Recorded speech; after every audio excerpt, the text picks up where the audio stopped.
79واں یوم آزادی قوم جشن منانے کے لیے تیار، گلی محلوں میں سبز ہلالی پرچموں کی بہار، وطن عزیز کے طول و عرض میں جوش و خروش حدوں کو چھو گیا، شاہراہیں رنگ برنگی جھنڈیوں اور برقی قمقموں سے سج گئیں، قوم کا پاکستان کے لیے کسی بھی قربانی سے دریغ نہ کرنے کا عزم، جشن آزادی کے لیے بوڑھے بچوں، جوانوں اور خواتین میں یکساں جذبہ، 12 بجتے ہی ملک بھر میں شاندار آتش بازی، ملی نغموں کی گونج ہوگی، فضا پاکستان زندہ باد کے فلک شگاف نعروں سے گونج اٹھے گا۔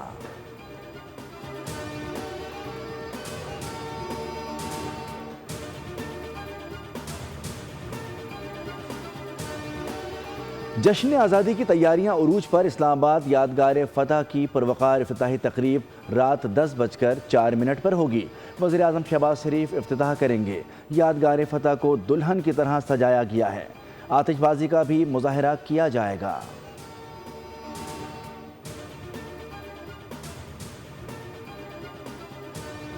اور میر رضا قتل کیس کی تحقیقاتی کمیٹی کا دوسرا اجلاس، معطل پولیس افسران کے بیانات ریکارڈ، موبائل افسر تا ڈی ایس پی رینک کے افسران کے بیانات قلم بند۔ اجلاس کے بعد عامر فاروقی کا تحقیقاتی ٹیم کے ہمراہ کرائم سین کا دورہ، پولیس نے تمام ڈیجیٹل شواہد NCCIA کے حوالے کر دیے، موبائل فون اور ڈیجیٹل واچ بھی ادارے کے سپرد، موبائل فون اور ڈیجیٹل واچ کا فورنزک کیا جائے گا۔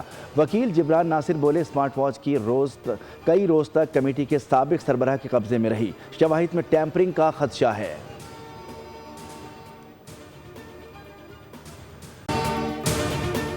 فیلڈ مارشل سید عاصم منیر سے ناروے کے وزیر خارجہ کی ملاقات، باہمی دلچسپی کے امور، علاقائی سلامتی اور دو طرفہ تعلقات پر تبادلہ خیال۔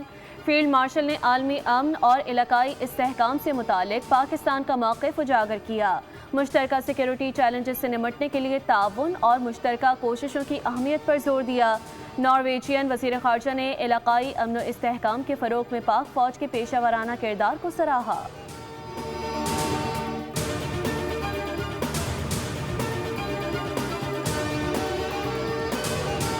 its relations with Norway and looks forward to further strengthening these ties in the days and weeks and months to come. Both sides agreed that our bilateral trade is below the potential of both economies and need to be enhanced through effective measures. We also discussed cooperation in maritime affairs. Both Pakistan and Norway share a commitment to multilateralism, the principles of the United Nations Charter. امریکہ اور ایران کے درمیان کشیدگی عالمی امن اور معیشت کے لیے نقصان دہ ہے، خطے اور عالمی امن کے لیے پاکستان بہترین کام کر رہا ہے، پاکستانی قیادت نے مشکل وقت میں جرأت مندانہ کردار ادا کیا۔ ناروے کے وزیر خارجہ کی نائب وزیر اعظم اسحاق ڈار کے ہمراہ پریس کانفرنس، کہا وزیر اعظم شہباز شریف اور فیلڈ مارشل عاصم منیر کا کردار قابل تعریف ہے، امن کی کاوشوں سے عالمی سطح پر پاکستان کو پذیرائی ملی۔ نائب وزیر اعظم اسحاق ڈار نے کہا کہ پاکستان ناروے کے ساتھ قریبی اور مضبوط تعلقات کو آگے بڑھانے کا خواہاں ہے۔ پاک بھارت کشیدگی کے دوران ناروے پاکستان کے ساتھ رابطے میں تھا، حساس صورتحال میں رابطے میں رہنے پر شکریہ ادا کرتے ہیں، وزیر خارجہ کی پاکستان آمد کا خیر مقدم کرتے ہیں۔ ناروے کے وزیر خارجہ سے خوشگوار ملاقات ہوئی۔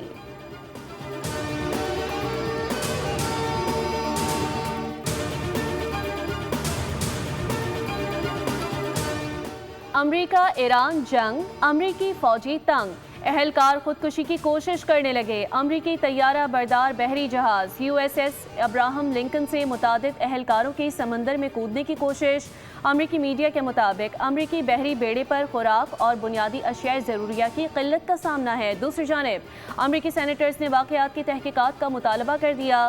امریکی بحریہ نے فوجیوں میں خودکشی کی کوششوں یا ذہنی صحت کے مسائل میں اضافے کی تردید کی۔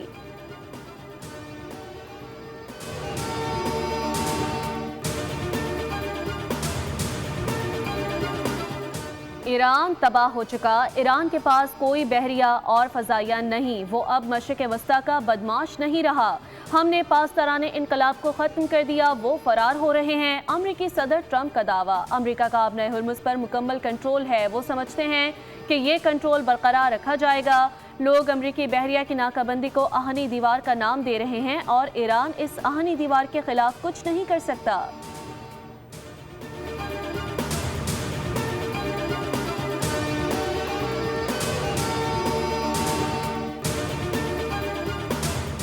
ایران کی جنگی حکمت عملی میں تبدیلی، پاسداران انقلاب کو دشمن کی سرزمین تک کارروائی کا حکم۔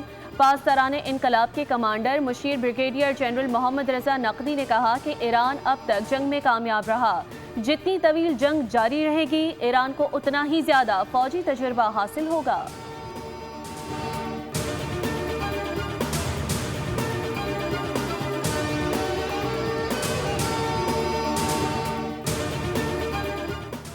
امریکہ سے براہ راست کوئی بات چیت نہیں ہو رہی، ثالثوں کے ذریعے پیغامات کا تبادلہ جاری ہے۔ ایرانی وزیر خارجہ عباس عراقچی نے فرانس پر کڑی تنقید کرتے ہوئے کہا کہ فرانس کو انسانی حقوق اور بین الاقوامی قانون کے حوالے سے دنیا کو لیکچر دینے سے باز رہنا چاہیے۔ فرانس کا دوہرا معیار واضح اور شرمناک ہے۔ غزہ میں اسرائیل کی کارروائیوں اور ایران کے خلاف جارحیت کی فرانس نے حمایت کی۔ عباس عراقچی نے کہا کہ اگر مفاہمتی یادداشت کے خلاف ورزیاں جاری رہیں تو ایران امریکہ کے ساتھ مذاکرات کا عمل دوبارہ شروع نہیں کرے گا۔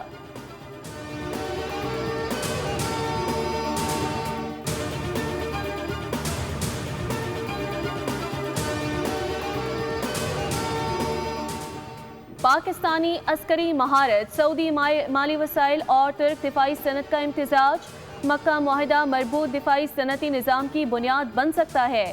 امریکی جریدہ نیشنل انٹرسٹ کا کہنا ہے کہ پاکستان عالمی دفاعی منڈی میں ایک ابھرتی ہوئی طاقت ہے۔ پاکستان زمینی، بحری، فضائی دفاعی نظام برآمد کرنے کی صلاحیت رکھتا ہے۔ پاکستان کی دفاعی صنعت بڑے پیمانے پر پیداوار کی صلاحیت رکھتی ہے۔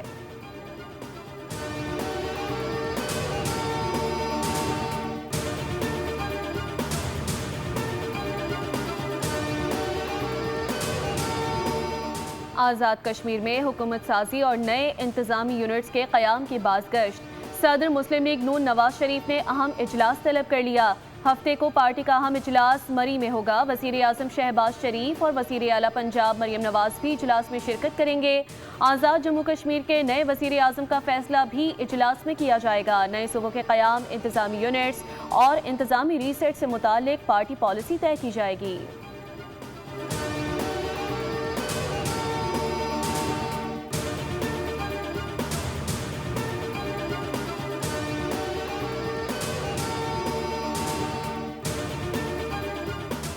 الیکشن کمیشن نے سیاسی جماعتوں کی تازہ فہرست جاری کر دی۔ سیاسی جماعتوں کی تعداد 170 سے کم ہو کر 161 رہ گئی۔ شاہد خاقان عباسی کی جماعت عوام پاکستان کو فہرست سے نکال دیا گیا۔ P T I T L P بغیر سربراہ کے سیاسی جماعتوں کی فہرست میں موجود۔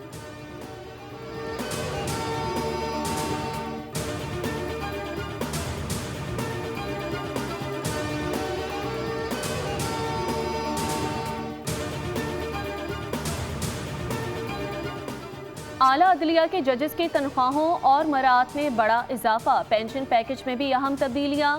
سپریم کورٹ ججز کی بنیادی تنخواہ 11 لاکھ سے بڑھا کر 15 لاکھ روپے کر دی گئی۔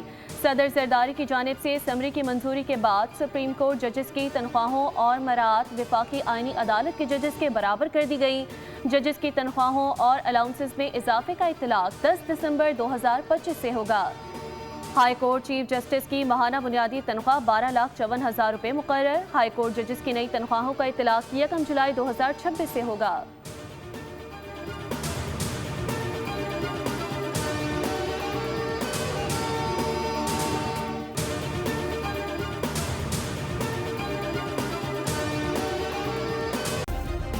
سبسکرائب کریں اور بیل دبائیں تاکہ کوئی خبر رہ نہ جائے۔